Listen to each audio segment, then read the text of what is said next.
This is our last panel, and so we'll have public testimony after this panel.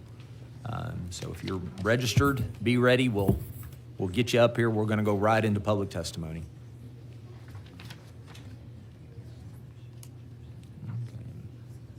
All right, I show you registered as Beatrice Mata. Yes, sir. Okay, hi there. Representing on behalf of Ector County ISD, you'll be testifying. Yes, sir. I show you registered as Edna Paz. Yes, sir. Hi there. On behalf of IDEO Public Schools, and you'll be testifying. And I'm going to, sorry about the last name, I have you registered as Janet Shemank. That's what I was going to do. I have you testifying on behalf of yourself. Yes. All right, appreciate you being here. And I have you registered as Erin Garner, Director of Early Childhood for Leander ISD, and you'll be testifying today. Yes, I have. All right, thanks for being here. All right, we'll just start on this end, and if that's okay, and we'll go from there. Thank you very much and good afternoon. My name is Erin Garner and I'm the Director of Early Childhood in Leander Independent School District. And I'd like to thank the committee for giving me the opportunity to talk about early childhood education, the importance of it, and the impact on math and reading proficiency. Leander ISD offers a continuum of services, early education services, for families who have children from birth to 5. We have a Parents as Teachers program, which is a home visitation program where we partner with families with children birth to 5. We also have our early childhood special education program, which serves 3 and 4-year-olds with disabilities, and our pre-K3 and our pre-K4 programs. Altogether, these programs help our youngest Texas students build the foundation for later success in school and beyond. With 34 years of experience in early childhood education, 29 of those in Leander ISD and 5 of those with the Department of Defense Dependent Schools, I have come to deeply understand the importance of early childhood learning environments, high quality learning environments, and the strategies, techniques, and benefits of those. One major reason that early childhood education is effective at improving reading and math proficiency is because of high quality programs that provide children with the necessary learning experiences, interactions, and consistent and timely interventions so that we can help identify learning challenges at an earlier time, which helps mitigate later achievement gaps in later years. The Texas Education Agency provides pre-K guidelines that are categorized into domains, skills, child outcomes, and child behaviors. And that is a basis where we all start from. In Leander ISD, we utilize 2 very important practices, and that is play-based learning and formative assessments. So play-based learning, that's the way children learn. It's an evidence-based practice. Plus, if you've ever had the chance to have a 3 or 4-year-old, observe a 3 or 4-year-old, or if you remember being 3 or 4, when you think back to your earliest memories and some of your most fun times, it's usually because you learned something through play. And we learn through play because it ignites many parts of our brain, and we can use our communication skills, our cognitive skills, our language skills, math, literacy. We bring all these skills together so that we can apply new knowledge in play-based settings. That's the child's work. The formative assessment, that's the work of the teacher. And what formative assessments do is they are set up for teachers to observe children in their play and to gather daily data on what they see children doing during their play. We know that 3 and 4-year-olds are unreliable test takers. And so if we want to know if a child is able to apply skills, we're going to see that through their play. And so it is the teacher's job on that end to watch them, observe them during play, and then be able to turn that around into how do we help children who we may see who are missing some skills or struggling with skills, and set up our early interventions such as small groups, large groups, whatever the next day, the rest of the week needs to look like. you can see in your packet, we do have some data that shows that a single year of pre-K drastically improves reading and math proficiency. We're here today to talk about reading and math. However, I think it's also important to look at the jumps made in language and communication, health and wellness, and emergent literacy and writing. So we heard Dr. Bray talk earlier about brain development and that mediocre pre-K is not good enough for the outcomes we want in reading and math and social skills. So we need to bring together educators and create environments that meet the needs of our young learners, and we know what that is through understanding brain development. Dr. Bray talked about 90% of the brain is developed by the time a child is 5 years old, right? When children are born, we have what we call windows of opportunity, and that's when the brain is most sensitive to new learning and learning different skills, such as math, such as literacy. And that window of opportunity is open until the ages of 6 for our math and reading. Again, yes, we can continue to learn, but the most prime time is in those young years where the experiences we have can change the neural pathways in our brains. So what does that look like on a daily basis? When we talk about play, what we know that children are always looking to make sense of the world around them. So at a very young age, they are comparing, they are finding patterns, they are beginning to use words such as bigger and smaller and more or less, and starting to see, even in the classroom, who got more snacks than another person. And what teachers can do is say, well, what is it that we need to do next, right? If you want more, how many more graham crackers do you need to be equal to your friends? So the way to learn math is to learn it all day long. And it is the same with literacy. Our literacy skills need to be in every parts of our world so that when we're playing, if I'm building a wrecking ball in the block center, I should also have literacy opportunities there to enhance that learning. So we don't learn in isolation at this young of an age. We learn all day long, and having high quality teachers and a high quality learning environment enhances the optimal outcomes for our very youngest learners. Our recommendations for today is that early childhood is an investment, and we get a very large return on our investment when we invest in the early years. HB3 did let school districts go full day pre-K 4. However, the funding didn't change. So in Leander ISD, for example, we have built an intentional department to support the unique needs of young learners. We have administrators who are experts in early childhood education. We provide training to our highly qualified teachers. We support families. There's no better team around a child than a parent, an educator, and the child themselves. So a lot of money goes into educating young children, and districts like Leander, who do want to offer full-day pre-K 4 and offer pre-K 3, have to find other ways to fund that.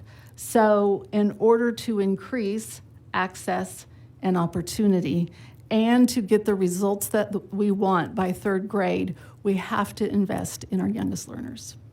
Thank you. Thank you very much. All right. Let me see here.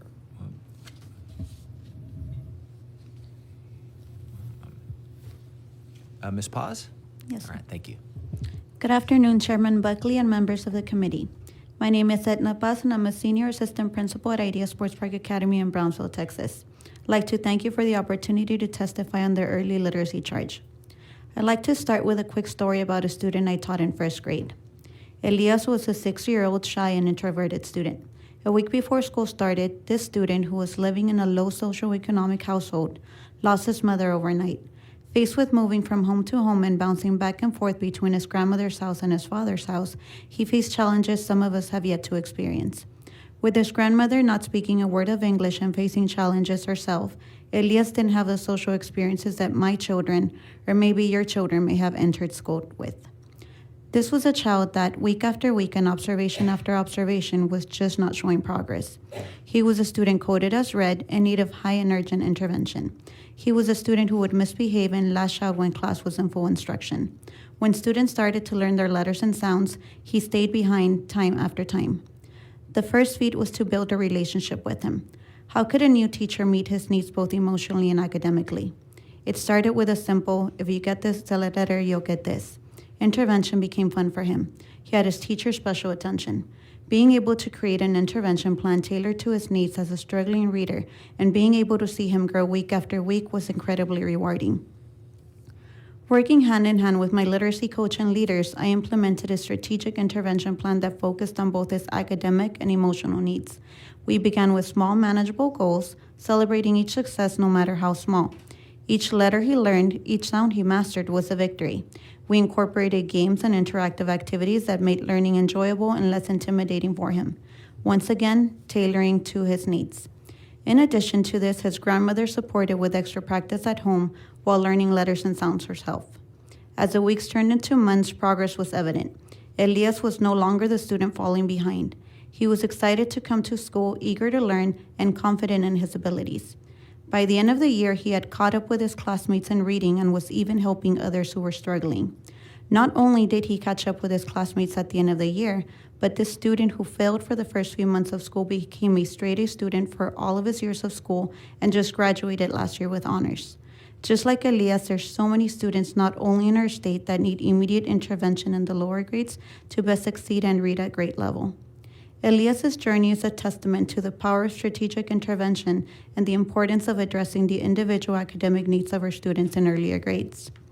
With patience, dedication, and a tailored approach, he was able to overcome his challenges and succeed. What if he didn't have educators and programs to support him? This experience has shaped my approach to teaching and now leading, reminding me of the profound impact we can all have on our students' lives when we meet them, where they're at, and guide them to where they can be. Now that you've heard about Elias, let me introduce myself and why I believe I'm here. I've been in education for 15 years. During this time, I have worked as a pre-K, first grade, and fourth grade teacher at a few districts in South Texas. Over the years, I've had the privilege of collaborating with district leaders on curriculum writing committees and contributing to the Texas Education Agency teacher committees as well. Currently, I'm an assistant principal at Ideal Sports Park Academy in Brownsville, Texas. Last year, we served a diverse student body, including 87% economically disadvantaged students, 60% bilingual students, and 16% special education students. Despite the challenges presented by these demographics, our campus saw significant growth. 69% of our bilingual students grew one composite level in TELPUS, and our kinder and second grade students were 90% on or above grade level in phonemic awareness, phonics, word analysis, fluency, vocabulary, comprehension, spelling, decoding, and word recognition skills. Our third grade students also scored 20 points higher than the state with a 1481 average score in STAR Reading Language Arts. In the beginning, middle, and end of the year, our teachers screened students to identify their understanding and proficiency in targeted skills using short 1-minute fluency measures. On our campus, this was done mainly through observations and screening within their lessons. This data helped pinpoint students' strengths and weaknesses. Based on this analysis, teachers implemented specific interventions such as one-on-one tutoring, small group instruction, targeted practice, and enrichment activities for advanced students. This individualized support addressed gaps and fostered success. Keeping parents informed of their child's progress built trust and engaged them in supporting learning at home. Our district also provided support through regional instructional coaches who provided support to leaders across campus to best support our teachers. They provided ongoing personalized support, allowing our teachers to refine their skills and implement effective teaching strategies. They also provided differentiated support for new teachers, as they often face a steep learning curve, and assisted both campus leaders and teachers in analyzing our student data to inform instructional decisions. These coaches were vital to our success, as effective PD requires ongoing learning, practice, implementation, and reflection. To summarize, regular screening, monitoring, interventions, teacher collaboration, professional development, and family engagement were all critical strategies to improving outcomes for our students, leading them to college success. I'm in full support of a statewide policy that accomplishes these goals so that all of our students can realize their potential and keep them on track to meet future milestones. Thank you for allowing me to speak in this interim charge. right, thank you very much for your testimony. Ms. Schimang. Yes. Is this on? Yes. Good afternoon. It's probably really good that you're at the last panel of the day. I know I've been here all morning, and I really appreciate your attention and dedication to this topic. And hopefully just sharing a little bit of personal experience. You'll just keep that in mind as you're making these important policy decisions. So my name is Janet Schimang, and I am testifying on behalf of myself as a dedicated educator for the last 30 years. I attended Texas A&M, got my start, fellow Aggie up there. And I have experience as a classroom teacher, dyslexia interventionist, a district early literacy coordinator, Reading Academy cohort leader, and I currently serve on the board of the Texas chapter of the Reading League, and also I'm working as an EMRA reviewer this summer for our K-3 ELA. I would just like to share some of my experiences specifically with literacy screeners and the Reading Academy. I greatly appreciate the work that's been done to implement an early literacy screener.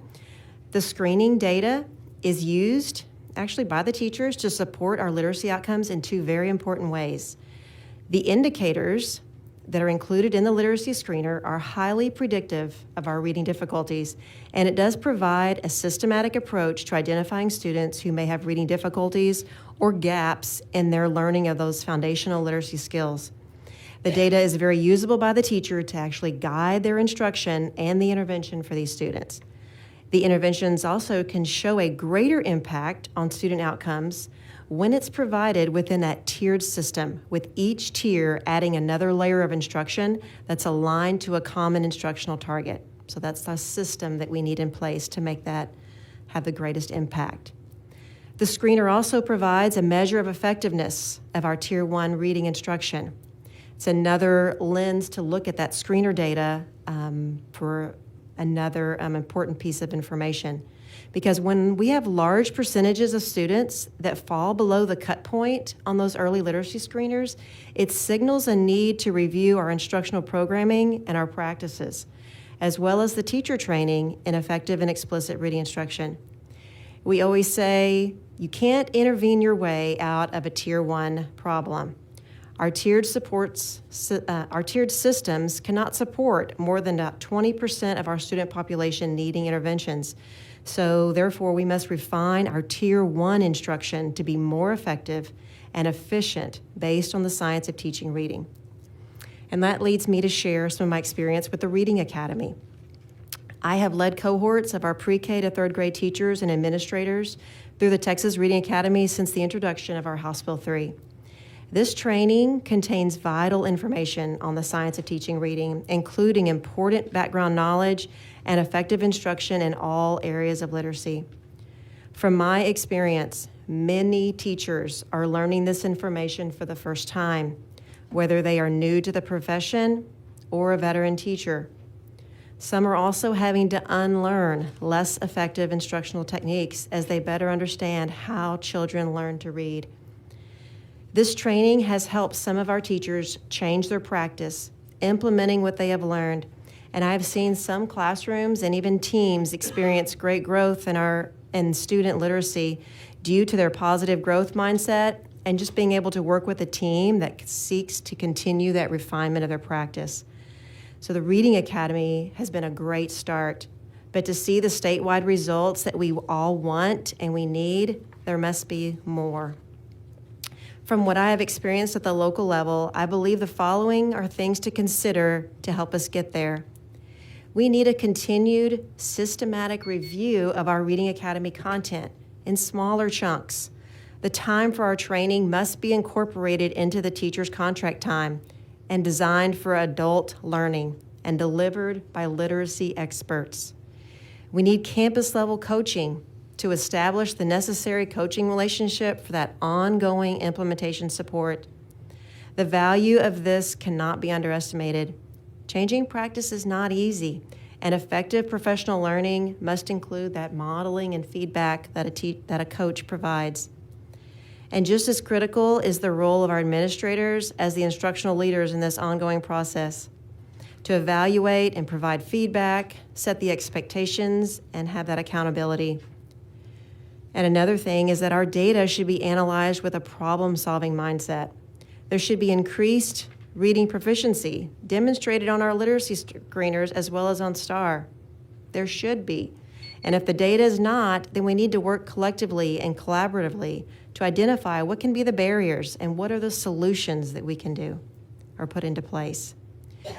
Because we do know what it takes to create proficient readers and writers. It's not magic, it's not a secret, but it's not well known by all of those that are delivering this reading instruction by no fault of their own. It must include the foundational word-level skills of phonics and spelling, along with that strong language comprehension of vocabulary and understanding how words work. We also know that we learn best when content is integrated and applied to a meaningful context of connected learning experiences. As I often say in our training, every teacher deserves to know the science of teaching reading, and every student deserves a teacher who knows it. Thank you. Thank you, Ms. Shemak. All right. Beatrice Mata. First of all, today's been a great day for professional development for early educational leaders, and so thank you. Good afternoon, Chair Buckley and committee members. My name is Beatrice Mata. I'm the Director of Early Childhood Education for Ector County ISD. So I've been blessed to be a part of public education for 32 years. First as a student, then as a substitute teacher, then a teacher. I remember that first year of teaching, all of the excitement of getting ready for that first day of school, the fear of wondering if I was good enough, if I was equipped to lead the students, and hopeful that each of my students would be successful. Now, fast forward as an administrator, I still feel excitement of that first day of school. Sunday night, I was restless. Yesterday was our first day of school in our district. I still feel the wonder if I'm doing enough for my students. And I'm still hopeful that the decisions that I make and the role that I play help to support our district of 33,000 students. A recent study within my community shows that 36% of the adults within my community are reading at a second grade level. Think about that, 36%. So where does this work begin to help close this gap? Well, it begins with us in investing in early childhood education. From birth through age 5, as mentioned so many times today, that development of the brain is so critical. It is flexible and highly adaptable to learning, and as the brain matures, it is not as adaptable to learning or to change. As a district, we understand that we have to support our community of those who serve our youngest learners from birth. We must work with our families, which are our children's first teacher, and our community partners to improve upon student outcomes. As an example, our district has partnered with the Education Partnership of the Permian Basin by meeting with local child care providers. Through this partnership, we have an early childhood coalition. It's been pretty exciting. We meet with child care directors once a month as an ISD, and we go in and we train them on literacy, on mathematics, on social emotional learning, because we know that building and investing within our community, it serves the betterment of the entire community as a whole. And so one of the things that we do is we'll go in, we'll tour the centers, we'll work with our teachers and the students in our childcare facilities. And then we'll also invite them into our district. This has really helped with partnerships and with collaborative efforts and building trust across our community. Within our district, we've undergone a pre-K expansion towards full-day pre-K4 and half-day pre-K3 implementation. Within this expansion, we've been able to also partner with the Odessa YMCA through an SB 1882 partnership. This has really been valuable to our district because we're able to add 300 additional pre-K3 seats. That is collective impact. To echo what has been shared today, partnerships are a lot of work. They're a lot of work, but they're great work. It's worth it. As a result of our expansion, kindergarten readiness within our district has increased by 19%. For those who attended pre-K in ECISD, 66% of our students were kindergarten ready. And for those students who attended a dual language program within ECISD and pre-K were 90% kindergarten ready. Currently, we're working on a school action fund grant to redesign a campus that we closed this past year. Within this redesign, we are going to create a pre-K3 and pre-K4 campus. This campus is really important to our community because 72% of our district is economically disadvantaged. We're seeing low numbers of eligible students attending pre-K3. Our data last shows that 22% of our eligible students are attending school in our district, 22%, while 74% of eligible 4-year-olds are enrolled. So providing access to families and providing more opportunities for those students, we are hoping that more of our eligible students will enroll within our district. So next, I want to talk a little bit about instructional methods of delivery. We all know that our youngest learners need time to explore, to engage, to talk, to collaborate, and they need time to play. So one model that we use is blended learning, whose purpose is to provide research-based instructional strategies that reach every learner with a focus on Tier 1 instruction. Those strategies include collaborative learning, conferencing, and mixed whole and small group instruction. The result is independent thinkers who learn how to think differently, speak with one another through conversations, which is so important. You know, just having that time with those kids. So many times we have children that they go home and nobody talks to them. You know, you see them on their tablets and, you know, while they're eating dinner. And man, it just that having that time within that instructional day for them to converse is so critical. And so we make sure we absolutely embed that within our instruction. As a result of our blended learning initiatives in reading, language arts, MAP growth for kinder, first, and second graders combined have grown 8%. In mathematics, we've seen gains in conjunction with incorporating high-quality instructional materials, hands-on learning experiences, and by small group instructional tools such as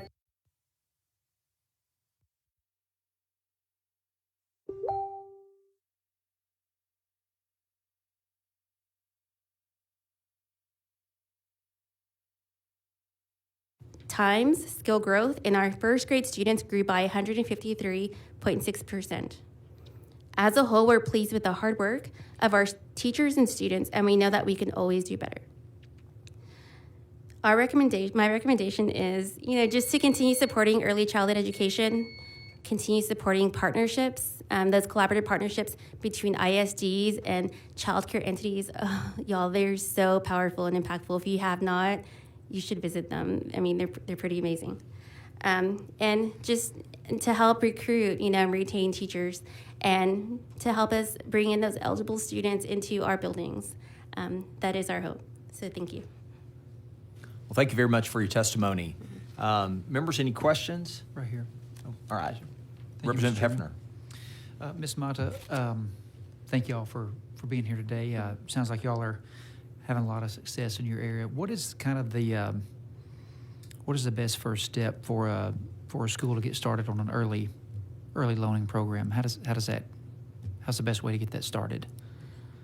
So the best way for a campus, so if it's an elementary campus, of course, space, because space is so critical, you know, to make sure that they have the space available for all of the students and that they have the resources, they have the support from the district, and they're able to bring in high quality, you know, teachers that are certified to meet those high quality pre-kindergarten People needs. that have done this type of thing before, kind of have a history in it. Yes, sir. Okay, thank you. Any other questions? I've got just a couple here.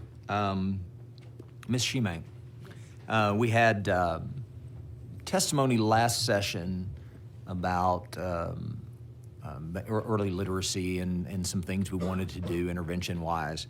And we talked about the screening. You mentioned literacy screener several times.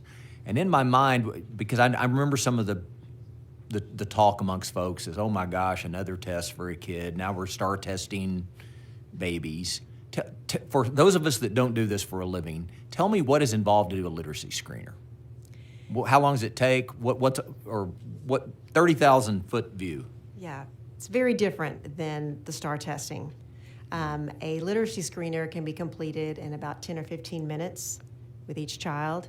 They're done in 1-minute components, and so it's not even done at one setting. So it can be spread out, and the teacher may want to do all the 1 minute, that same component on her whole class. So it is administered one-on-one with the child, and it's the components that are measured there are the foundational skills that are required to become a proficient reader. So there are assessments on phonological awareness. Can they blend the sounds together to make a word? Can they segment the sounds apart to be able to spell the word? Can they repeat the word back? Do they have vocabulary? Do they know what that word means? And so those are the different components. And so that really does help then looking at what they can do and what they can't. It really helps guide that instruction, both for that tier 1. If my whole class, I have a majority of students that are struggling with this one area, I want to make sure I reinforce that with everyone. And then it also can guide my small group instruction as well. Okay, so these are sort of ongoing, quote, assessments that a classroom teacher needs to do. Are they done randomly, or when you think you need it, is there a schedule? What's the best, how is Yes. it done? How's it in practice? Yes, very scheduled. So there are required times for different grade levels, and so there's beginning of the year, but there's also those, it's just best practice really to do it multiple times a year, and I think we've heard testimony on that just here the last hour or so, that it really is good to do several measures within that same year. So a beginning of the year, a middle of the year, and then the end of the year. Okay. And I know the M class also has additional progress monitoring measures that you can do on those individual components, even in between that, to kind of monitor. Are they making? When you look across Texas, how we do the reading academies, and we quote, we do the science of reading. What do you think the actual percentage, you probably haven't, I don't know if you have no way of knowing this, I'd like to know. How much you think of that is actually being put to practice in Texas schools? It's so varied, really, and it depends on how many times that information has come across that teacher, how many times they've heard that, because you really can't just hear something one time and then go put it into practice. You have to really hear it, learn it, understand it, see it modeled before you can really encompass that into part of your practice. So it is a process, and when people are coming to the Reading Academy, they're at different levels of their background, their understanding. So it's hard to say. I think it varies tremendously. I have seen those teachers that even if it is the first time, they take it upon themselves to continue learning and have just that growth mindset with their team, and they're working together. Having extra support from a literacy coach on their campus, all those different things really does help, of course, make that implementation go much faster Okay, so and more efficient. Yeah, so we have to get to the point to where we go to the academies, but then it's like anything else. You go to professional development, you really got to go back and do it. Yes, right? and Or you really that don't was become so, good at it. Yes. Whether you're a teacher or a veterinarian, been to lots of PD and then go home and you need someone to hold you accountable to continue. And I think that's important to know, that if there is resistance to the science of reading and some of that, there's not a profession around that, I always say that if I was, practicing veterinary medicine like I did 30 years ago, they'd come get my license. Some things you just don't do. Best practices and research have shown there's a better way to do it. And so that's what I'm interested in, is that, that it is something that is not only are we checking the box on reading academies, but in practice through curriculum and actual instruction, is that taking place in Texas classrooms?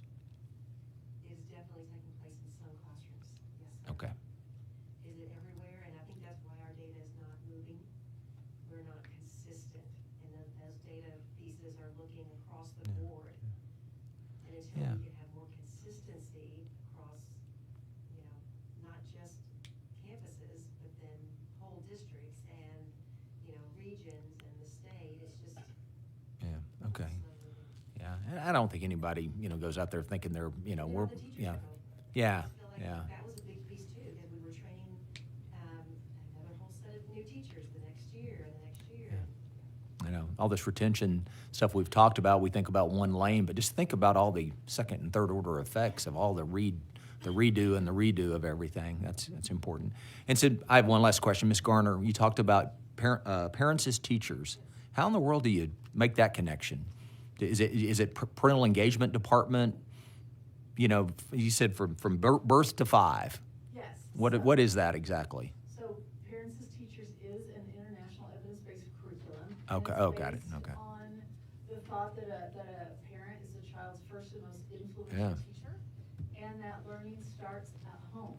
Yeah. So in 1998, there was a charter group in Leander ISD who said, we're getting these 5-year-olds in, not having the same experiences and as ready to learn as their peers. And after some research, they found that partnering with families as early as possible can greatly change the outcomes for kinder readiness. And so I was teaching early childhood special ed at that time, and believed in working very closely with families, and had started a home visitation program. So they asked if I would be interested in trying this, and they were hoping for 10 families the first year, and we had 90 families enroll, and last year served 420 children through that program. Do they come to you, or do you go to them? So the Parents as Teachers curriculum in and of itself is a home visitation program. And again, it's because this is the child's natural learning environment, right? At home. Okay. And no matter where you live, you have the capability and the power to teach your children amazing things. Yeah. But we may have families who live in multi-generational homes, may live in places where they don't want us to come to, or for whatever reason, so they also come up to our center. So in Leander ISD, we also have a Parents as Teachers Center, and that's because the community asked us many years ago that we love that you come out to our home. We love that we don't have to spend gas on coming to you, and we can open the door and you're Yeah. here to sit on the floor with us and talk about what our child is doing, what their brain development is doing, and how I can support that as a parent. But they wanted a place to come together too, where they could learn together, children can play together. Wow. So we also have a center-based component. Any family who lives within the zones of Leander ISD can attend, as long as they have a child prenatal until they get into school. And we have daily play groups.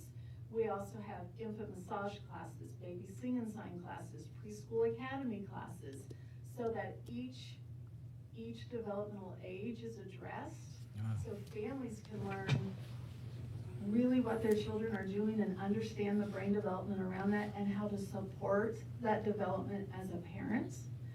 And then for our families who may have a 2-year-old and an infant, we also offer free childcare on site. So if I want to spend an hour in a classroom with my terrific 2 and learn about everything that's going on in the brain, then I can do that and have my other child in free childcare.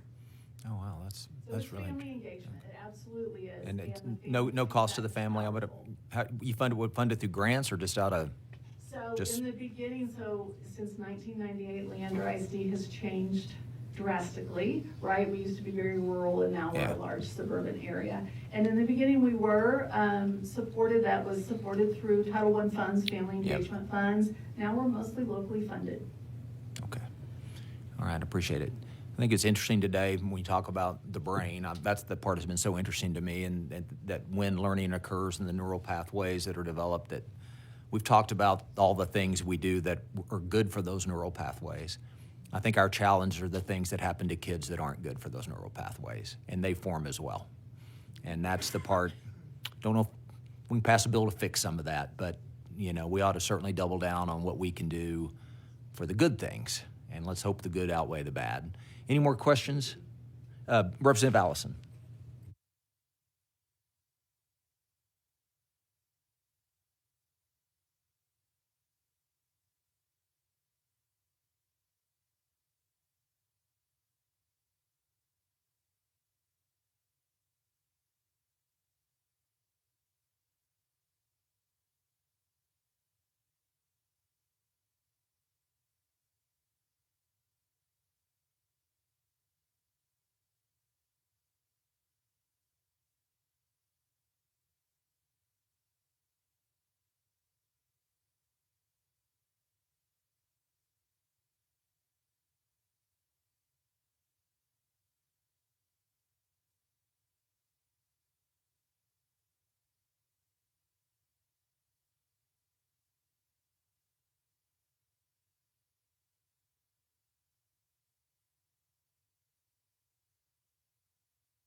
Well, I've got a pre-K 3 that started yesterday, Steve. We can get telling Grandpa things here, and we'd never get out of here. Representative Tallarico. Thank you, Mr. Chairman. I've been listening to the testimony on this charge from another room, and I want to thank you, Mr. Chairman, and the speaker for prioritizing this issue. I don't believe in silver bullets when it comes to education policy, but I think the closest thing we have to a silver bullet is high quality, affordable, accessible early childhood care and education in partnership with families, which, as I know you've already mentioned, is the most important part of this equation. And I know some of the members here are part of the Bipartisan Early Childhood Caucus, which we got up and running a couple sessions ago and has already made big progress from far right conservative Republicans to far left progressive Democrats. All in this body have been able to get behind progress on this issue, which is just so inspiring for me and I think for the families of Texas. So I just want to ask a couple questions that I think are important. So I know we've already talked about the importance of highly qualified, highly effective teachers in this area. So how are the districts thinking about how to ensure we have these kind of high qualified teachers in the early grades, and how can we incentivize teachers to teach in those critical early grades? I can share a little bit about my district. So within Ector County, we provide coaching for all of our teachers. And so we also do it for our instructional facilitators, which are all of our non-certified teachers as well, because, we make sure that we have the staff in order to do that as well. And so within the early childhood department, we restructured our staff. And so now instead of them doing the various jobs that they were doing before, now they're going intentionally into campuses and they're assigned to all the teachers. And so they're getting support. And through that support, they're also getting options. And so as teachers see the needs such as classroom management, which is that big thing. I think that this first week of school, next week, that's where my phone's gonna be ringing, right? Because of classroom management. Instruction's not gonna happen these first 2 weeks without that. And so that's where my team is. My team is out there, they're in classrooms, they're helping out. So I think, from my perspective, just being there, being visible, supporting them. Our teachers need support, and they need to know that they're not alone. Yeah. And so I feel like that is the biggest way that we're able to retain teachers is by being there alongside of them and doing the work together. Great.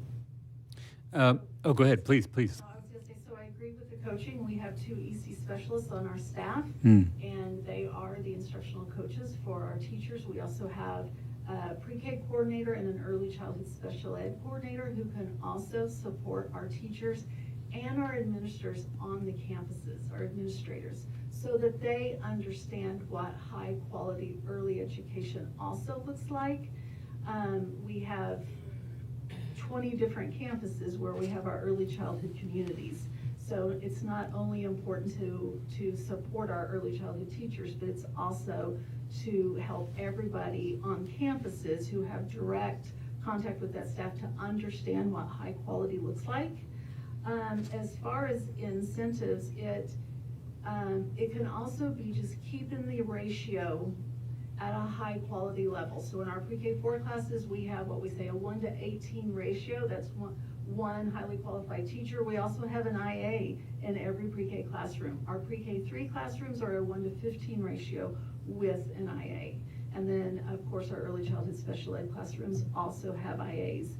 And that has made a big turnaround in morale for our teachers because they feel seen, and they see that they have educated all of us enough to understand the support needed to really offer high quality environments, instruction, support to 18 4-year-olds all day long. They're amazing little people. They're very capable, amazing little people, but they need a lot of support. They need to feel safe.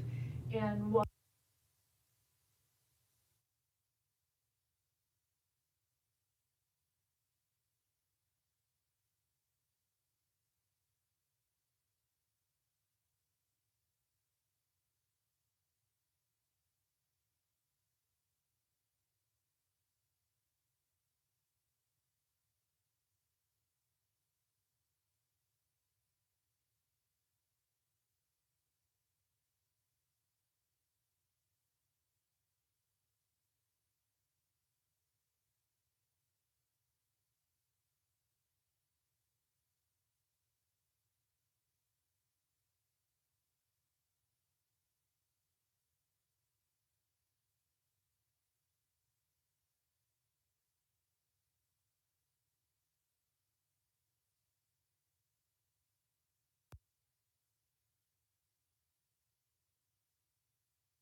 ensure that that is at the forefront of a lot of decisions that we make, especially with supporting our teachers. We know that that's where we will get retention as well, because our teachers, they deserve to have low ratios in their classrooms. Yeah. So in Leander SD, we're, I think one of the biggest challenges is just the time for the professional learning, the continued professional learning. You know, we shouldn't be doing things that we did 10 years ago. You know, maybe even right before COVID, you know, our children are coming in needing different support. So what can we do? What have we learned so that we can better support our teachers to support our children? So that finding that time for professional learning can be a challenge. And then in our district, it's space, especially at the north end of our district. Our numbers for early childhood are booming with full day pre-K 4, and that we have opened up pre-K 3. Our community is responding very positively to that, but we have space issues. We are very lucky that we're going to open up our first early childhood center in 26, 27, and it's probably already full with 500 to 600 3 and 4 year olds. We're very excited about our inclusive practices that we will have there, that everybody there is going to be 3 and 4 years old, and every professional there is going to be a highly qualified and certified early childhood teacher, and that our learning environments inside are going to be amazing, but we're also creating outdoor environments to get our kids back out in nature and playing outside all day. And so just being able to build a space for early childhood age children. You know, we build beautiful high schools for our high school grade kids. We have elementary schools that are turning into amazing learning environments. And we have those middle schools that bridge our elementary and high schools and the needs for those students.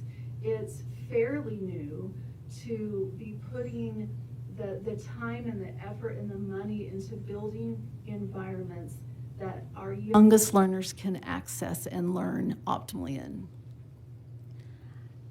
I do want to share one thing, because I know this is so important, kind of spiraling off what you're saying. Our struggle in West Texas is finding staff who are certified pre-K teachers. That has been such a big struggle. And I know that's something that is expected, but wow, that is hard. We don't just have that. We don't have those teachers to staff. And so we do have IFs in our pre-K, which isn't ideal, but that is, again, a big struggle. You brought up the money we spend on high schools. I think if a business person was looking at our education system, understanding the ROI you get in early childhood and the early ages, how malleable the brain is, how the architecture of the brain is being built at that age period, that's prime time for learning and development. The fact that we spend so little here and we spend so much on this end, I think it wouldn't make any sense to a business person. So I'm so thankful that y'all understand that and you are pointing us in the right direction, because I think this is the way of the future in education. And so thank y'all for being here, and thank you, Chairman, for making time for us to talk about this. All right, members, any more questions? All right, we really appreciate y'all being here, and I'm still shocked at 1 to 18. That's a good thing. I couldn't do 1 to 1, so but that's impressive. But thank you so much for your testimony. Appreciate it. Thank you. Yeah. Thank you.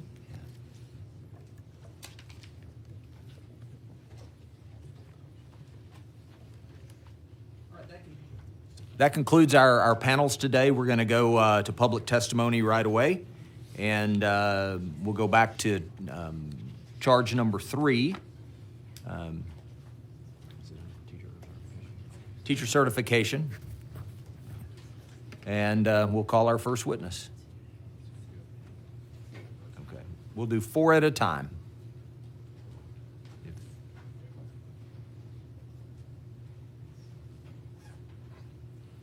All right. Chair calls Jennifer Easley, Sarai Flores, Jonathan Feinstein, and Monty Exter.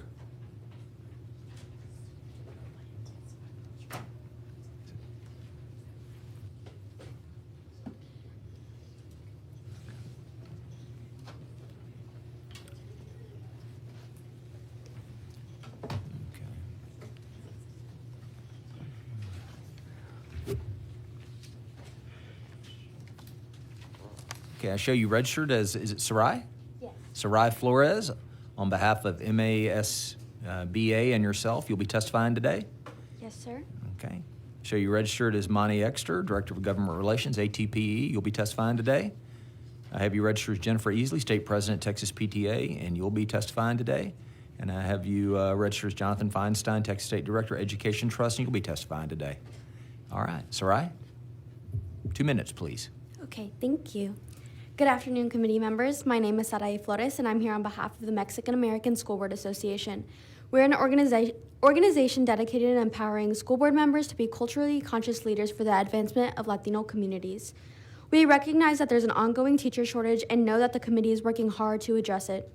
While there are recommendations to utilize uncertified teachers to address this crisis, we're here to share data on alternative methods and the potential impact of expansion of uncertified teachers in the classroom, specifically on Latino students.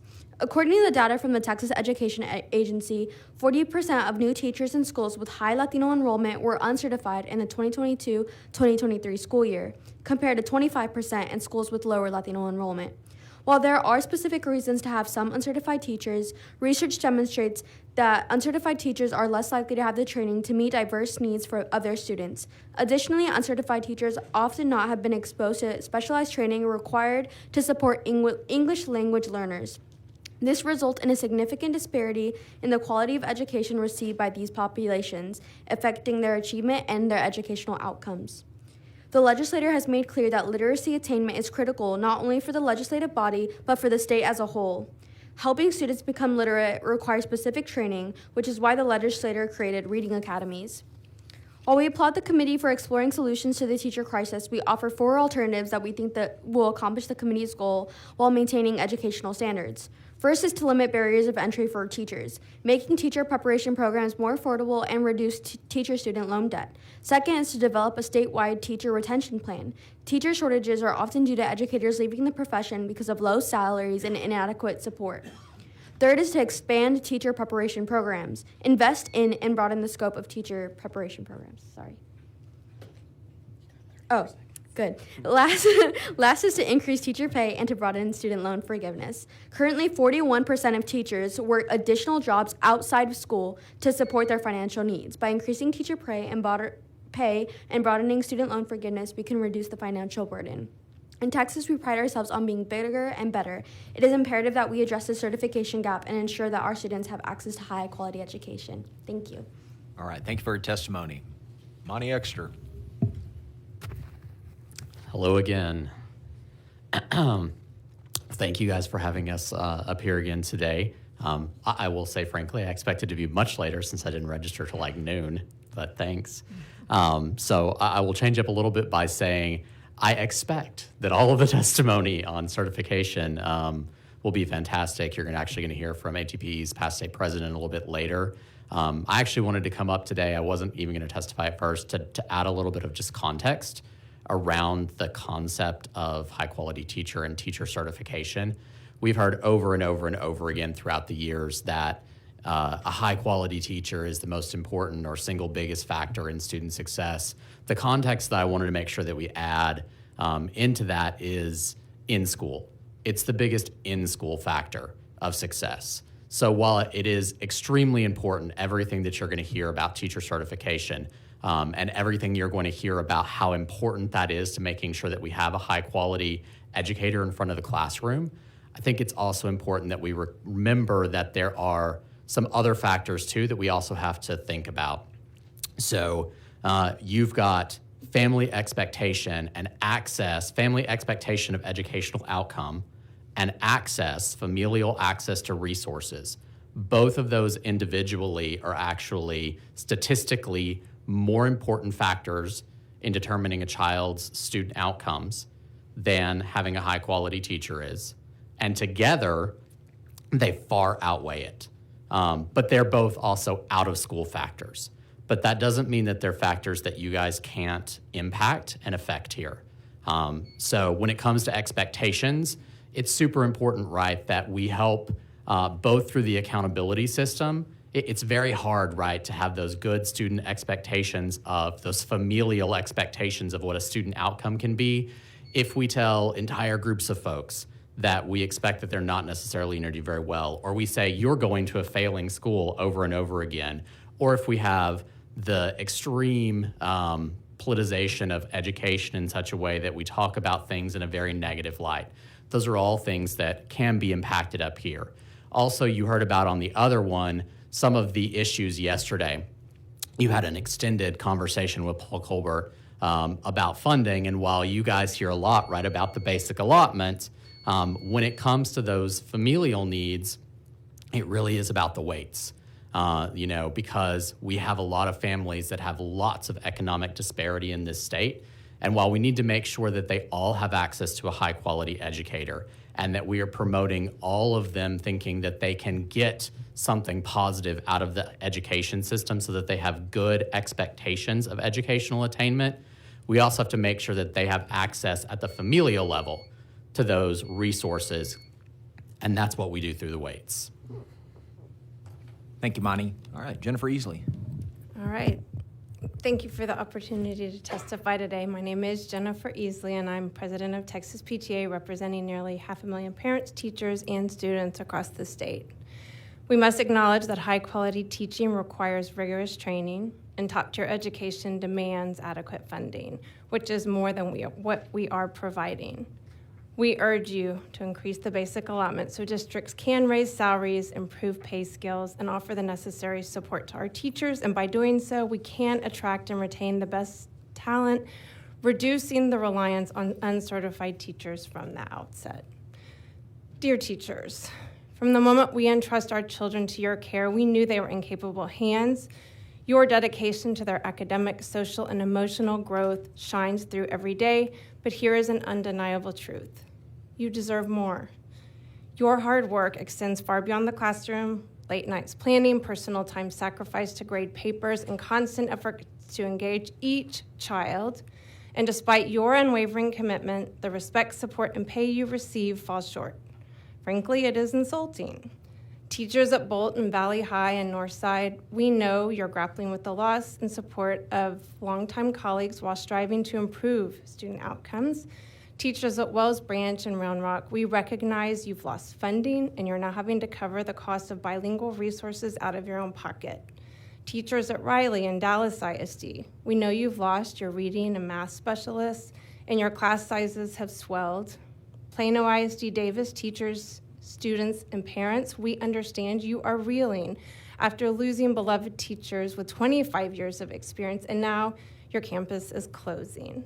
Your profession and dedication deserve the respect, pay, and resources and the recognition you've long earned, and we are committed to advocating for the changes needed because investing in you is investing in our children's future. Our gratitude for your sacrifices and unwavering commitment is immeasurable, and our children are better because of you, and so are we. Sincerely, the Texas PTA parent members. Thank you. Thank you for your testimony. Jonathan Feinstein. All right. Thank you, Chair and members, for putting this charge forward. I think this should be the top priority for improving the quality of public education in our state, expanding access to high-quality pathways into the teaching profession. Texas doesn't have a problem finding people who want to teach. Our schools are employing more teachers than ever before. Our problem, and it isn't a new one, is the high attrition among underprepared beginning teachers that's really been driving this unrelenting demand for new teachers. There's no question, y'all have heard a lot of data earlier about the harm that does to our students in terms of learning. The scale, I don't know that I've heard anybody quite name. Approximately 1 in 10 of all Texas students last year were taught by a first-year teacher. So, the increased, this is certainly something that y'all have identified as a concern. I want to go back and just state, certification does have an important, but it does have a limited function. It's really designed to ensure that candidates enter the classroom with a strong baseline of preparation prior to becoming that teacher of record or within their first year. You heard data, right, that it really is that clinical experience that's accompanied by observation, feedback, coaching, and all designed to develop these core skills. But once a teacher of record has already served in that position for multiple years, the impact of certification, or better put, the process of certification, is a lot less clear in terms of its impact on student learning. So just want to caution around short-term solutions, right, that might not fully solve that revolving door that I think we all want to fix. So I have 5 areas, just to summarize, that I think are strong starting points that school districts already kind of have at their disposal, and that policymakers at the state level can think about replicating, incentivizing, and encouraging. The first is send that clear signal to aspiring educators that their preparation is valued. You've heard it from others. Modifying the salary schedule to differentiate compensation based on certification status is a basic thing. It's also something districts can already do through their local compensation structures. The second is around districts controlling and owning the early career exposure and on-ramps for aspiring teachers. They own the education and training coursework. They can develop the dual credit partnerships that make sure that aligns. They can also make sure that that educational aid certificate is really aligned to their needs and to the direction of things like structured apprenticeship programs that we're starting to see across the state, so that there are these work-based pathways to degree completion and certification. We've heard about the scaling of full-year residency programs. There are also district-controlled ACP programs, those alternate certification programs that are including extensive clinical experience prior to placement. And just the last thing, districts can measure the evaluation and the performance of all their teachers, including uncertified teachers, and use that data to identify who could serve as instructional mentors, who's in need of targeted coaching and development, and also just inform their future hiring and retention decisions. Thank you. All right, thank you very much for your testimony. Members, any questions for this panel? All right, we appreciate you being here. Thank you.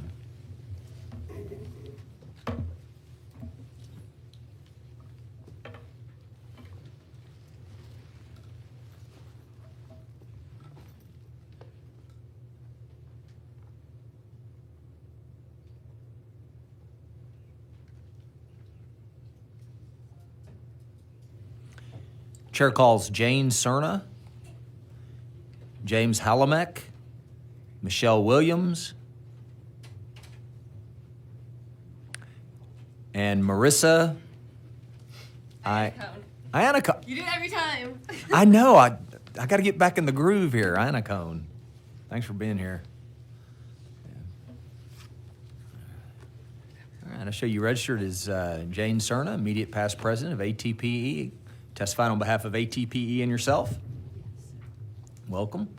So you registered as James Halamek, Texas State Teachers Association, testifying? Yes. Thank you for being here. Michelle Williams, Houston Education Association, and yourself. Thanks for being here. And Marissa Iannacone, testifying on behalf of yourself. Thanks for being here. You've been here a long time. Mm-hmm. Sorry. I drag a little. All right, let's, Ms. Cerna, you may begin. 2 minutes, please. Thank you for allowing me the opportunity to give testimony today. My name is Jane Cerna, and like many first-generation college graduates, I'm an educator, beginning my 34th year, certified to teach English language arts, history, social studies, and I have a certification as a professional school counselor, beginning my 20th year as an adjunct professor of history at Austin Community College. I know that my colleagues who might be listening would give me a hard time if I didn't mention this. That's my second job. So most educators have 2 jobs. So every time I heard people say it's not really about the money, it really is about the money, because if you have to work 2 jobs, you're not as effective at your first job. So please keep that in mind, and that way too my colleagues don't give me a hard time. You have countless pages of data from various sources, including the TEA, noting historic percentages of non-certified teachers being hired, those teachers not staying in the classroom beyond 1 or 5 years. Those teachers also creating extra work for the certified teachers who support them. Percentage of certified teachers who remain in the profession is markedly higher than those who are non-certified. Teacher attrition, especially during the school year, is the most disruptive possible situation in a classroom setting. And not having a highly qualified teacher makes high-quality learning virtually impossible. Traditional university-based teacher prep programs require classroom observations at various schools, pedagogical training with emphases in educational psychology and subject matter, and full-time student teaching experiences that last one semester with both a school-based and university mentor. If schools and teachers are wanting to succeed and we want students to learn well and consistently, we simply cannot continue to bypass these known pathways to success for students, educators, and schools. The most important determining factor of success in the classroom is the teacher, and the most successful teacher is certified. Given these facts, please consider 1, amending DOI rules to limit hiring of uncertified staff to only CTE courses. 2, amending DOI rules to allow exemptions from parental notification, to disallow requiring parental notification requirements, because parents deserve to know that their child has an uncertified teacher. And 3, establishing a grant program to require uncertified teachers to gain their certification and assist teaching assistants in gaining their certification. I appreciate your time. Thank you so much. Thank you for your testimony. James Hallemack. Howdy, James Hallemack, Texas State Teacher Association.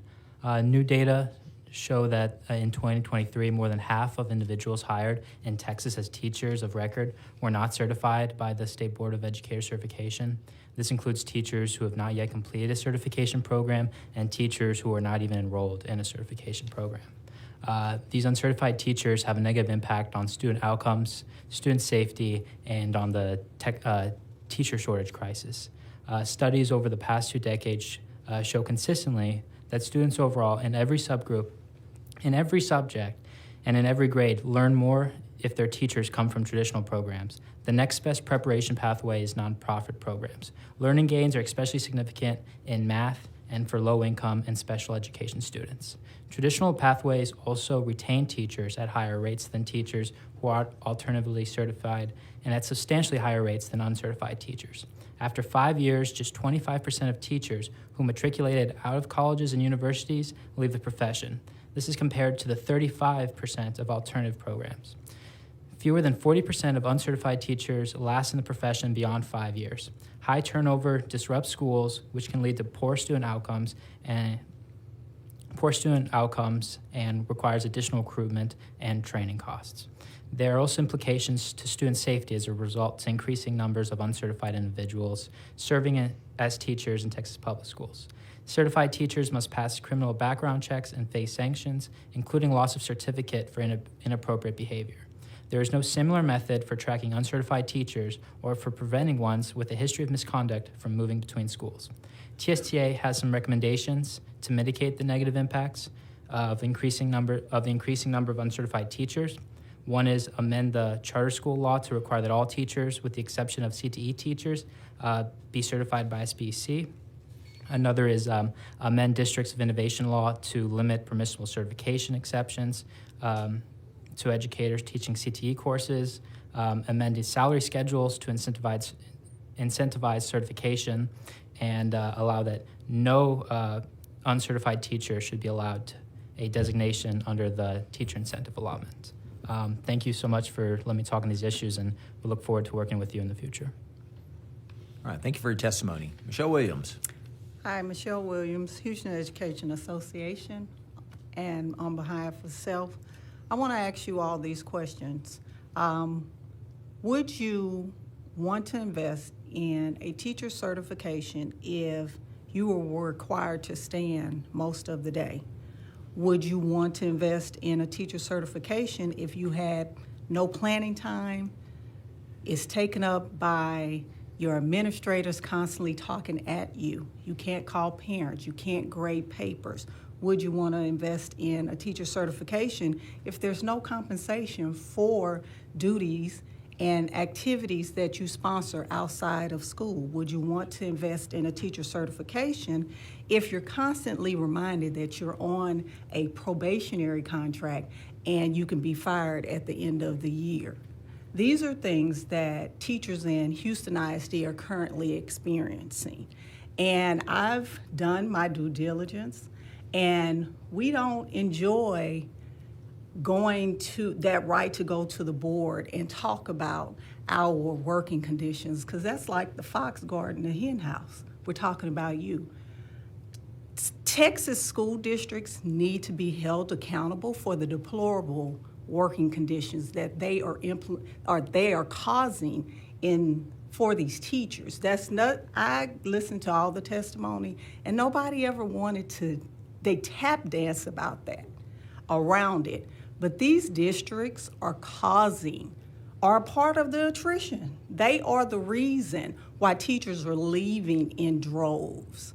That is the God to honest truth. I've had to go to meetings to get principals to leave first-year teachers alone, which brings me to my next policy needs to be changed around protecting our teachers. House Bill 3 did a great job of saying, hey, we know you need help. But then you got school districts preying on the first-year teachers and removing them for performance. We know they don't know what they know.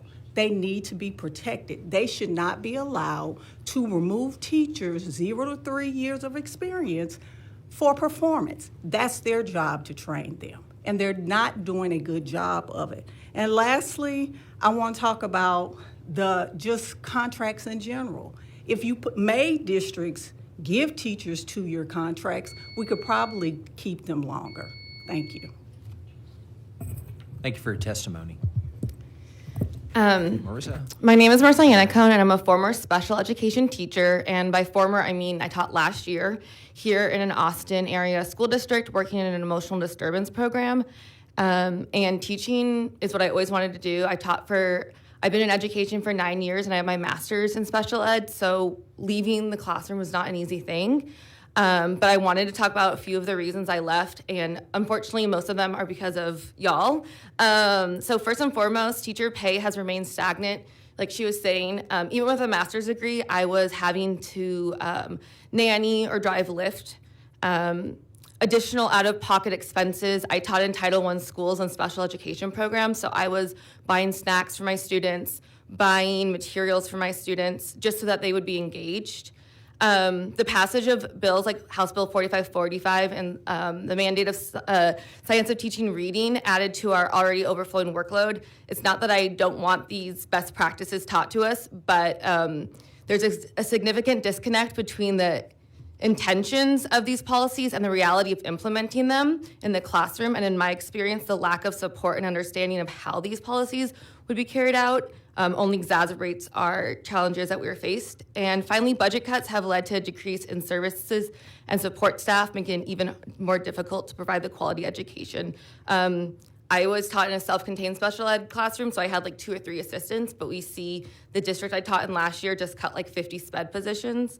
I also had a couple answers to your question earlier about why special education teachers are leaving. So for me, working in an emotional disturbance classroom, a lot of it was the working conditions, not being given a lunch break, not being given a prep period, being injured at work and no one really caring about it. Also for special education teachers, there are a lot of extra required trainings, and I think I was given like a $2,000 stipend compared to the general education teachers, as well as master's degrees no one really cares about them here. In Oregon, where I taught, it was a $10,000 difference between a bachelor's and a master's. So we had highly qualified teachers. I appreciate your testimony. I don't know if I don't think it's state law. Was it about $1,000 a year for a master's? It's in Texas? $800 at least in Leander ISD. Something like that. Okay. Yeah. Yeah. And think I it probably kinda have varies. still like $90,000 of grad school debt, but I did do a full year 2-year program in person. So I didn't do an online program or anything like that. No, I think $25 a month after tax. Oh, sorry. Maybe $25 a month after taxes. So it's a great investment in the master's degree. Yeah. Oh, I'm sorry, I didn't have that on. Yeah, the superintendent I talked to, the areas where he's finding the most difficult to fill are what you did. Mm-hmm. And appreciate you sharing the whys very, very, very helpful to us. All right, thank you. Members, any questions? Yeah, Representative Harrison. Just two real quick ones. I think NAEP and other data would have an answer to this, but do any of you know, do students in terms of educational outcome from private schools tend to overperform or underperform students from public schools? Any of you? I can answer that from a personal. I went to private school up until my junior year. And what I can say is different. You're talking about the result of parental involvement. My parents were very involved. We had access to a lot of different things. So the outcome, that's not comparing apples with apples. Grant, as we've learned through the last 2 days, we've learned through nothing else, there's not sort of one variable that explains everything, but you're here to talk about teacher certification. What I've basically heard from y'all and many others that basically like, we all gotta get certified. Everyone, 100%, that's the goal, right? I've heard that ad nauseum now for 2 days, but I just want to make the point, and I'm curious, I think the data's out there, I think you probably know it. Do private school students overperform or underperform public schools? Just yes or no? Underperform. Uneducated? I don't agree with a lot of your data, Yeah. honestly. I'm going to suggest to you that First time, and maybe in history, that has been. Well, I don't. somebody's position. Sometimes the sources, Yeah. obviously Sure. depends on where you get your sources from. Absolutely. There's a lot of competing data, and I've seen data that says that students who go to private schools underperform. So they also get I to don't know choose that- their students. So I think across all the And- data sets, though, no, but hey, you're explaining why, but she just said they underperform. So if they're underperforming, We also, they're you're not arguing now against required- her. I apologize. That's not my intention. No, you're of fine. course. Let's make sure we're clear. They also don't take the same exams that public schools take. They're not required to take STAR, that sort of thing. So She just said they underperform public school students. her class doesn't exist in a private No, that's school. true, but- her class does Okay. not exist in a private I just school. think it's They just one wouldn't point that accept hasn't been the- brought up today. I think you may be, perhaps respectfully, the only person in America that would say that the data would show or purport that private school students, from the perspective of educational attainment, underperform public school students. I'll find someone, I'll send it to you. Please do. I would actually be fascinated to see that if it's true. Private schools also don't need to have certified teachers. Well, that's where I was going, though, right? That's something that just hasn't been brought up at this point, because the data do show consistently that private school students overperform public school students. But her class doesn't even Not in exist in a Louisiana. private No, school. but it has Not to. in It hasn't been Louisiana. said at any point in the hearing, and it's worth being put into the record that private schools Okay, don't have these put it issues, and yet at least that alone doesn't seem to contribute to a degradation of educational attainment for their students. So again, thank you for being here. Oh, can I say one other thing? Earlier, you had been talking about wanting people Go ahead. in certain areas to be. So you talked about with the math you're talking about, right? So teaching the alphabet and knowing the alphabet are two completely different things. My grad program, I took a whole class on how to teach struggling readers, and so I felt like you're undermining a lot of the training that a lot of us went through to become these highly qualified teachers, and it felt disrespectful. Well, I'm very sorry, but as one prominent conservative commentator is known to frequently say, facts don't care about your feelings. And here are the facts. Not even 1 out of 4 Texas 8th graders is proficient in mathematics. So these highly certified teachers are, in fact, unfortunately, and not in all instances, there are tremendous teachers in Texas, but in too many instances, they are objectively and unambiguously failing students. So I And here's appreciate the comments. fact. There's a difference between a math educator and a mathematician. Here's another fact. Teachers are the victim of policy. We do not create policy. That's the truth. We're the victim of deplorable working conditions and policy that doesn't make sense that's pushed down to teachers. That doesn't happen. That's a fact in private schools. And sometimes we have legislators that it feels like we get denigrated sometimes. Like, I will honestly say to you, I've been here all morning, and the whole discussion of my SAT score hurt my feelings. I'm not going to lie. And my college entrance exams were very good, but that isn't why I'm a good teacher. I mean, mine were in the top 1%. I don't know if I'm a top 1% teacher, but the reason I'm a good teacher is because I was trained really well and had opportunity to stay in the class and get better. I mean, it's great that I can take a test well, and it has served me well. I'm not going to lie. It's why my college was free, and I appreciate that. But it's not what made me a good teacher. And I very much appreciate that. And I really sincerely hope you understand the questions are from the perspective of statewide policymakers. We have to focus policies. I know you're laughing, but we have to focus policies on things that get the outcomes we want, not just the things that have the best of intentions. And here's this panel's on certification. Yeah. And I'll close with this though. Yeah. The panel's on certification, and this came up earlier with multiple other panels. Certified teachers, appropriately certified teachers, have been educating students, and the educational attainment is just nowhere near where we need it to be. So we're trying to suss out why, and that's the intent and the spirit behind the question. So thank you for the discussion. Thank you, Chair. Can I give an example of I'm going to let programs? Representative Hinojosa answer, ask her question. Marissa, I want to congratulate you for paying attention to the voucher panel we had yesterday, because if you had listened to that panel, you would have heard the only expert who studied the data say that from his studies, those who took the voucher for private school underperformed public school unless they were allowed to discriminate in admissions. In other words, for those private schools that had open admissions, they showed poorer performance than the public schools for those students. So thank you. You were a good student yesterday paying attention to that panel. And I also wanted to say, no, it's not true that 1 in 4 Texas students are not proficient in math. That's not what even the STAR data that lots of people question whether is the right assessment or right way to value what grade level our students are on. That does not show that.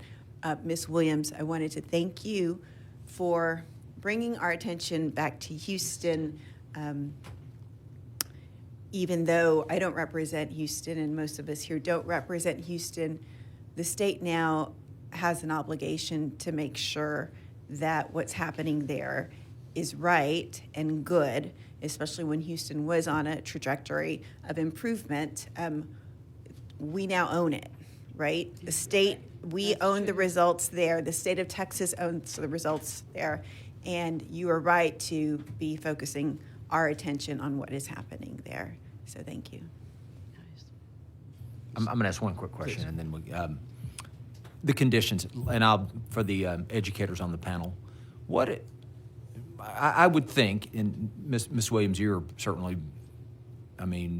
you sort of alluded to this, I think. I want to make sure I can clarify it. Where the discipline in classrooms, the support for discipline issues on campuses, is that part of the working conditions you speak of? It is. Okay. What do we need to do different? Hold the districts accountable for what's in policy and not paper. It's paper compliance. All of the superintendents. So tell me what that means exactly. Okay. So student code of conduct says this. Yes, chapter 37. Teacher says this was a violation, but the principal or whomever, assistant principal, doesn't act on that, and then they're sent back to your classroom to cause disruptions that impede the learning of the other 25 kids in the room. Correct. Is that so okay. That is Okay. because they take the code and bend it and twist it and make it the teacher's problem. It's not our problem. It's a us problem. It's a we problem. There are children, especially in urban school districts, we know that our children come with challenges that are not faced in other school districts. In the SPED department, we know that they come with challenges that are not faced in gen ed all the time. However, it's becoming a teacher problem and not an administrator problem. For example, I was on social media the other day, and you have these principals, and they're all like, look at me, pick me. And I had to tell the lady about cell phone policy. It was cell phone policy in place prior to COVID. But now, since administrators is a problem for them, now, oh my God, we need to look at the policy. But teachers have been screaming about cell phone issues for years. Ban them, right? Yeah, and you can. I don't have a problem with that. But it shouldn't have become an issue until it it bothered the administrator. We had a teacher at one of our high schools get knocked out trying to enforce a policy with no support from the administrators. They create these problems. Well, I appreciate that, and I will, Ms. Cerna, would you comment on classroom discipline? I mean, I don't know. Okay. I'm not going to put you on the spot. You don't have Sir, to. I have a cushy job right now. So I teach dual credit U.S. history through Austin Community College. And because my boss doesn't work for a school district, I don't have discipline problems to speak of, because if they don't act right, they don't get to stay in my class. And then that's no longer What my you have, problem. though, is what she doesn't. That is so correct. Is they Now, they don't get yeah. to stay in yours, but they Right. get to stay in hers. For the record, I taught in the classroom for 29 years, where I did occasionally get thrown into a wall or have someone pull a knife on me, and I would say that those things were not handled to my level of expectation. But I do think smaller class sizes would be helpful. Smaller class sizes. A lot of the things that DOIs get exempt from really don't help in classroom management.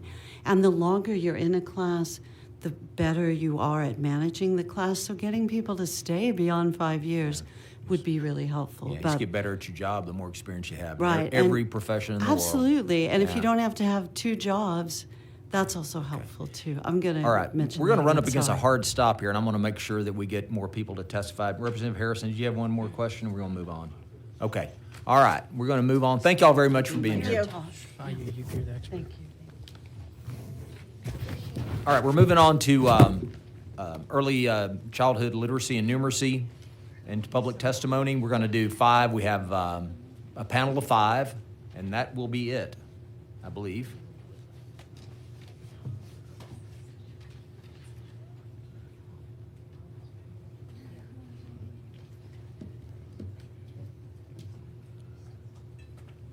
Chair calls Maya Volk. Chair calls David Feigen. Chair calls Dr. Chloe Latham Sykes. Chair calls Michelle Williams. And Chair calls Kathleen McHenry.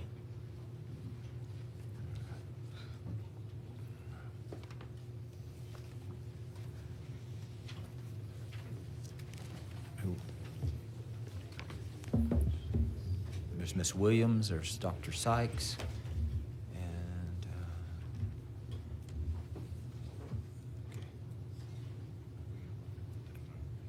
no, it's, I believe we're missing Kathleen McHenry. I know she had to leave. Oh, she had to leave? Okay, so it's just going to be 4. All right, thank you very much. Whoops. All right, I'll show you registered as Maya Volk, testifying on behalf of Disability Rights Texas. And I'll show you registered as David Feigen, testifying on behalf of Texans Care for Children. I show you registered as Dr. Chloe Latham Sykes, testifying on behalf of the Intercultural Development Research Association. Yes. And I'll show you registered as Michelle Williams on behalf of Houston Education Association. All right, welcome. We'll let you begin. All right. Good evening, representatives. 2 minutes. Sorry. What? 2 minutes. All right. My name is Maya Volk. I'm testifying on behalf of Disability Rights Texas, which is our state's protection and advocacy agency for people with disabilities in our state. Our mission is to advocate, protect, and advance the legal, human, and service rights of people with disabilities, ensuring their full and equal participation in society. Texas is currently in a youth mental health crisis, which Commissioner Morath surprisingly did not address in yesterday's education update. It was recently reported that almost 50% of Texas students report feeling sad or hopeless almost every day, and 22% of students seriously considered suicide in the last year. Student mental health profoundly affects academic performance, influencing crucial cognitive functions like attention, memory, and problem-solving skills.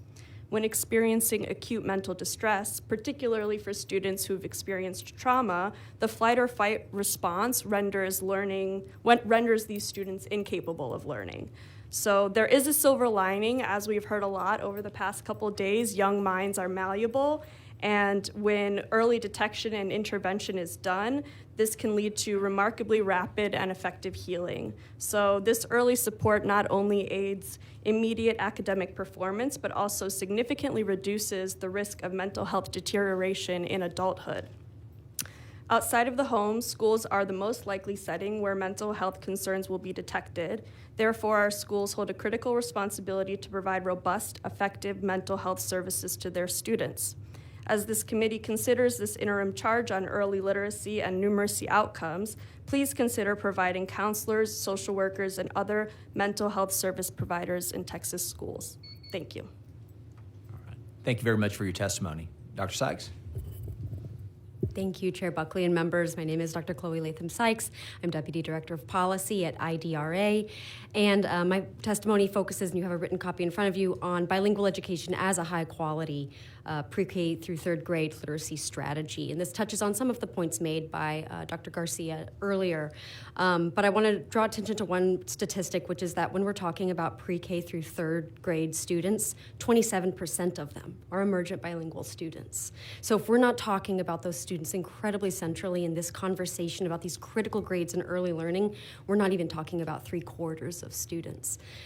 So 27%, we really lead the nation in enrolling these students. And again, I think we've heard Texas has a lot of the foundations to be a model in this area, and it's about capitalizing on them through strategic investments. High quality bilingual programs do focus on bilingualism and biliteracy that support in the student's home language and in their target language, often English.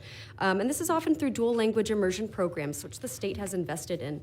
And you'll see on page 2 of the testimony a graph that shows that students in two-way dual language immersion programs actually did sustain COVID-19 in their STAR performance, for what it's worth, but the STAR performance on English language arts and reading a bit more than students in the other types of bilingual and ESL programs. So these are high-quality programs.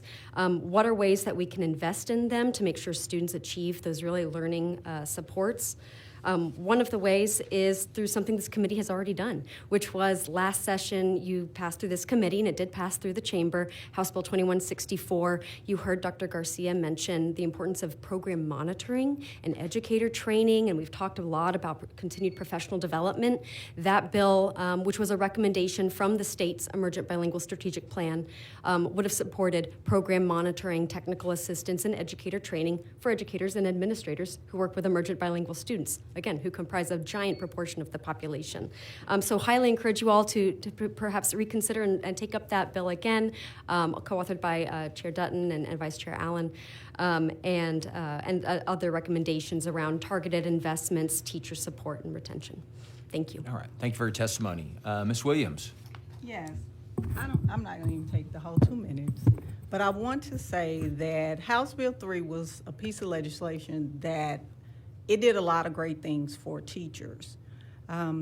The reading academies are nothing new. When I was a first-year teacher, they were offering them through the regions. We got paid $600 for going for 3 days. However, that has changed. You all have pushed it down to the overwhelmed schools. And what the overwhelmed schools and districts are doing, they're putting the teachers who need the instruction, because the academies are great. I went through them at 5th grade for reading when it wasn't mandatory, and it has great information. But they're putting these teachers who need the support and guidance on their own through videos. How effective is that?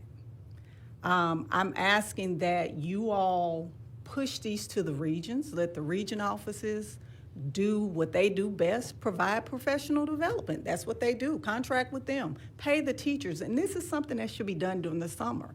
These poor teachers are trying to do this while they're teaching. That's like building an airplane while you're trying to fly it. It doesn't make sense, and that's what I meant about policy that does not make sense. Science of Teaching Reading used to be the balanced approach to reading. It also used to be the 5 components of reading. Please call it that, so teachers understand that it's not a Stephen King movie, and you're teaching the 5 actual components that are essential for children to read. Thank you. All right. Thank you very much for your testimony. I've never heard it referred to a Stephen King movie. That's good. David Feigen. Hello, everyone. My name is David Fagan. I am the Director of Early Learning at Texans Care for Children. It's a coin flip between Fagan and Feigen, so no worries. And I'm happy to talk to you today. There's been a really great discussion about much of what I was going to touch on, so I'll try to cover some things that have been less covered. So I just want to talk about a few different ways that we at Texans Care for Children think are really important in addressing our early literacy and math outcomes. First, you've heard it today, we have to have pre-K be part of that conversation in a real way. As you've heard the research, you've heard the evidence here in Texas, and we just need to ensure that those families who want access to high-quality pre-K, who are eligible, are able to access those programs, enroll their children, and get the outcomes that they need. So despite us moving to full-day pre-K, about 1 in 4 eligible 4-year-olds and 4 in 5 eligible 3-year-olds are still not enrolled. And pre-K is a voluntary grade, so parents could have many good reasons why they're not enrolling their children. But for others, it may just be because the day ends at 3 o'clock, and that doesn't work for their work schedule, so they can't enroll. And things like pre-K partnerships can help with that. For others, it might be that the class sizes are too crowded for their comfort level. We know that in the average, we heard from a district earlier who was talking about that 11-to-1 ratio they have. The average in Texas is 15-to-1. So if we imagine Rep. Allison's 4-year-old grandson was here, multiply that by 15 with one teacher, it's a lot. And I think for a lot of parents, those high class sizes and student-teacher ratios are a concern. So we would just really encourage this committee to look at our funding models. We are using the early education allotment to fund the second half of pre-K, but also a number of other things. So let's really examine whether districts have the resources they need to meet all of these different outcomes we want to see. I'll also just mention quickly, Dr. Sykes mentioned a lot of what I was going to say on supporting the Emergent Bilingual Strategic Plan. 1 in 4 kids in Texas schools are emergent bilingual. That strategic plan gives a great roadmap for y'all, and I think we should follow it. And then finally, I would just build on something that Monty mentioned earlier, which is, at Texans Care for Children, we have a school readiness dashboard that publishes data and research on many of the different outcomes and inputs that affect early brain development and affect school readiness, and a lot of them are outside the classroom. So looking at whether children are read to, whether they're living in poverty, whether they don't have enough food at home. So I would encourage the legislature to take that up as well. So thanks.